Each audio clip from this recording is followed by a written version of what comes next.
வணக்கம். இன்றைக்கி நம்ம பார்க்க போகிற சமையல் ஒரு அருமையான அரைச்சி விட்டு வத்த குழம்பு எப்படி செய்யலாங்கிறது பார்க்கலாம். டேஸ்ட்டு பார்த்திங்கன்னா நல்லா அட்டகாசமாக இருக்கும்.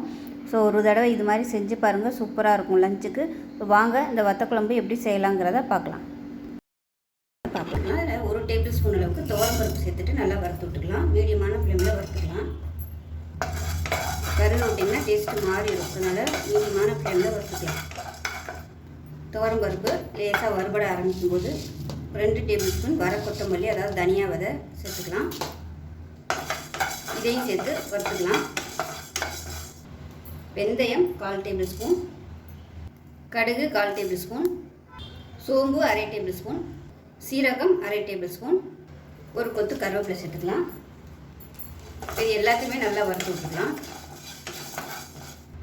இப்போ இது எல்லாமே வறுபட்டுருச்சு. கேஸ் அமர்த்திடலாம். இப்போ இதில் வந்து ஒரு 1/4 டீஸ்பூன் போல் மிளகுத்தூள் சேர்த்துக்கலாம். நான் வந்து மிளகு சேர்க்கலாதனால மிளகு தூளாக சேர்த்துருக்கேன். நீங்கள் வச்சுருந்தீங்கன்னா ஒரு 1/4 டேபிள் ஸ்பூன் அளவுக்கு மிளகு வந்து வறுக்கையில் நீங்கள் சேர்த்துக்கோங்க. எல்லா பொருட்களோடையும் அதையும் சேர்த்துக்கோங்க. அவ்வளோதான். இது வந்து வேறு பிளேட்டுக்கு மாற்றிடலாம். மாற்றிட்டு தண்ணி ஊற்றாமல் நல்லா பொடியாக அரைச்சிக்கலாம். இப்போ வறுத்தது நல்லா நைஸாக பொடி பண்ணியாச்சு. இது தனியாக இருக்கட்டும். ஒரு தேங்காய் பேஸ்ட் ரெடி பண்ணிக்கலாம். ஒரு மிக்ஸி ஜார் எடுத்துக்கலாம். அதில் 1/4 கப் அளவுக்கு துருவன தேங்காய், 1/2 டேபிள் ஸ்பூன் சோம்பு, கொஞ்சமாக தண்ணி ஊற்றி நல்லா நைஸாக அரைச்சி தனியாக எடுத்து வச்சுக்கலாம். இப்போ பேன் சூடானதும் தேவையான அளவுக்கு எண்ணெய் சேர்த்துக்கலாம். நல்லெண்ணெய் சேர்த்துக்கோங்க. இப்போ எண்ணெய் நல்லா சூடானதும் 1 டீஸ்பூன் கடுகு சேர்த்துக்கலாம். கொஞ்சமாக சோம்பு சேர்த்துக்கலாம்.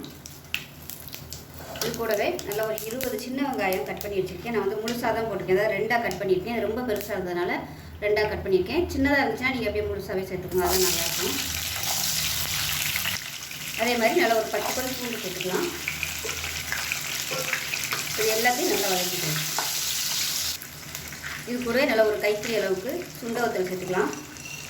எவ்வளோ சுண்டவத்தல் சேர்க்கணுமோ அதுக்கு தகுந்த மாதிரி சேர்த்துக்கோங்க. ரொம்ப சேர்த்திங்கன்னா குழம்பு வந்து ரொம்ப கசப்பாயிடும். கலர் நல்லா மாறி வர அளவுக்கு நல்லா வறுக்கணும் சுண்டவத்தலை. இது கூடவே ஒரு டேபிள் ஸ்பூன் மணத்தக்காளி வத்தல் அதையும் சேர்த்துருக்கேன். ரெண்டுமே பார்த்திங்கன்னா நல்ல ஒரு டேஸ்ட்டு கொடுக்கும். இதோட ஒரு கொத்து கருவேப்பிலை சேர்த்துக்கலாம்.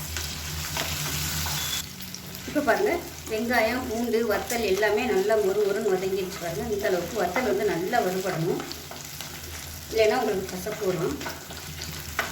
இப்போ வந்து 2 தக்காளி, மீடியம் சைஸாக 2 தக்காளி வந்து மிக்சியில் அடிச்சு வச்சுருக்கேன். அதை சேர்த்துக்கணும்.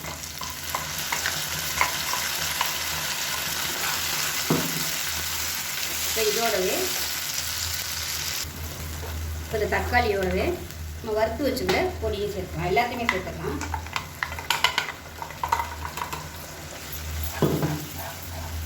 இப்போ இதோட மிளகாத்தூள் சேர்த்துக்கலாம். காரம் எவ்வளோ தேவையோ அதுக்கு தகுந்த மாதிரி சேர்த்துக்கோங்க. நான் வந்து கொஞ்சம் காரம் கூட தான் வச்சுருக்கேன். ஏன்னா வத்தக்குழம்பு காரம் நல்லா அதிகமாக இருந்தால் தான் நல்லாயிருக்கும்.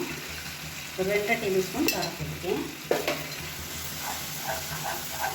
இப்போ இது எல்லாமே நல்லா எண்ணெய் பிரிஞ்சு வரட்டும்.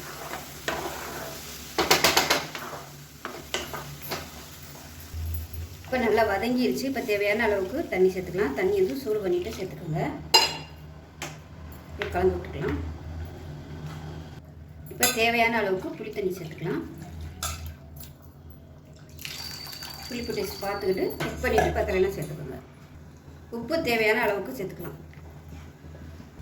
இப்போ குழம்பு நல்லா கொதிச்சுட்டு இருக்கு. இப்போ நம்ம அரைச்சி வச்சுருந்த தேங்காய் பேஸ்ட்டையும் ஒரு சேர்த்துக்கலாம். இதோட தண்ணி கொஞ்சமாக சேர்த்துக்கலாம். சேர்த்துட்டு நல்லா கலந்து விட்டுட்டு உப்பு செக் பண்ணி பார்த்துட்டு உப்பு வந்து கம்மியாகவே சேர்த்துக்கோங்க. லாஸ்ட்டாக பத்தலைன்னா சேர்த்துக்கலாம். பாதி உப்பாகவே சேர்த்துக்கோங்க. இன்னும் குழம்பு வற்றி வரும். வற்றி வந்ததுக்கப்புறம் அப்புறம் உப்பு கச்சி போயிடும். அதனால் பத்தலைன்னா லாஸ்ட்டாக சேர்த்துக்கலாம். இப்போ நான் அந்த குழம்பு வந்து குக்கரில் சேர்த்துக்கிறேன். முதல்ல வந்து குக்கரில் வைக்கணும்னு நினச்சேன், மறந்துட்டேன். அதனால் குக்கரில் வச்சுக்கிறேன். ஏன்னா வத்துறதுக்கு ரொம்ப நேரம் ஆகும். குக்கரில் வச்சிட்டோம்னா சீக்கிரமாகவே நல்லா வற்றி வந்துடும். இப்போ குழம்போட திக்னஸ் பார்த்திங்கன்னா உங்களுக்கு இதிலே தெரியும். நல்லா கெட்டியாக தான் இருக்குது. ஏன்னா வத்த குழம்பு வந்து கொஞ்சம் கெட்டியாக இருந்தால் தான் நல்லாயிருக்கும். ரொம்ப தண்ணியாக இல்லை, கரெக்டான அளவில் இருக்குது. இப்போ குக்கரை மூடிட்டு விசில் போட்டுடலாம். உங்களுக்கு விருப்பம் இல்லை அப்படின்னு நினச்சிங்கன்னா நீங்கள் கடாயில் வந்து சிம்மரில் விட்டு நல்லா ஒரு 10 நிமிஷம் சிம்மில் விட்டிங்கன்னா உங்களுக்கு எண்ணெய் பிரிஞ்சு வரும். இப்போ நான் வந்து குக்கரில் வைக்கிறேன். வச்சாச்சு. விசில் போட்டுட்டு நல்லா ஒரு 5 விசில் விட்டுட்டு ஸ்டீம்லாம் போனதுக்கப்புறம் பார்க்கலாம். இப்போ வத்த குழம்பு எப்படி இருக்குன்னு பார்க்கலாம். பாருங்கள், நல்லா சூப்பராக வந்துருச்சு. நம்ம இந்த அளவுக்கு குழம்பு இருந்துச்சு. நல்லா அந்த மாதிரி விசில் விட்டு வரல நல்ல ஒரு திக்னஸ் கிடச்சிச்சு பாருங்கள். இப்போ இதுவே நம்ம கடாயில் பண்ணோம்னா ரொம்ப நேரம் ஆகும். இந்த மாதிரி வர்றது எண்ணெய் தெளிஞ்சு வர்றதுக்கு. அதனால தான் எப்போயுமே வந்து நான் குக்கரில் வைக்கிறது குக்கரில் வச்சோம்னா சீக்கிரமாகவே வந்து எண்ணெய் தெளிஞ்சு வந்துடும், இந்த மசாலாவோட பச்சை வாசனை எல்லாமே போயிடும். இப்போ இந்த குழம்பு எடுத்து நீங்கள் ஊற்றுனீங்கன்னா உங்களுக்கு அது ஓடாது, தண்ணியாக ஓடாது. அந்த மாதிரி தண்ணியாக ஓடிச்சுன்னா உங்களுக்கு மசாலாலாம் சரியாக வேகலை அப்படின்னு அர்த்தம். இப்போ அவ்வளோதான், அருமையான வத்த குழம்பு ரெடி ஆயிடுச்சு. இப்போ இந்த குழம்பு வந்து நான் ஒரு கிண்ணத்தில் வந்து விட்டு காமிக்கிறேன் பாருங்கள். இது பார்த்தீங்கன்னா அப்படியே நிற்கிது பாருங்கள். இந்த மாதிரி இருந்துச்சுன்னா நீங்கள் எந்த குழம்பு வச்சாலும் இந்த மாதிரி கரெக்டாக இருந்துச்சுன்னா கரெக்டான பக்குவத்தில் வந்து ரெடி ஆகிருக்குன்னு அர்த்தம். தண்ணி ஆட்டம் ஓடக்கூடாது. இப்போ இது வெளியே வந்துச்சுன்னா உங்களுக்கு அந்த எண்ணெய் தான் வெளியில் வரும், மசாலா வந்து வராது. அந்த எண்ணெய் தான் வெளியில் லீக் ஆகி வரும். அந்த மாதிரி இருந்துச்சுன்னா கரெக்டான பதத்தில் வந்துருக்குன்னு இருக்கும். இது வந்து நீங்கள் குக்கரில் வச்சாதான் உங்களுக்கு இந்த மாதிரி வரும் இவ்வளோ சீக்கிரம். இல்லைன்னா வந்து கடாயில் பண்ணும்போது இந்த மாதிரி வராது. இதில் வந்து வெல்லம் சேர்க்கலை, விருப்பப்பட்டால் நீங்கள் வெல்லம் சேர்த்துக்கலாம். அவ்வளோதான், அருமையான வத்த குழம்பு ரெடி ஆயிடுச்சு.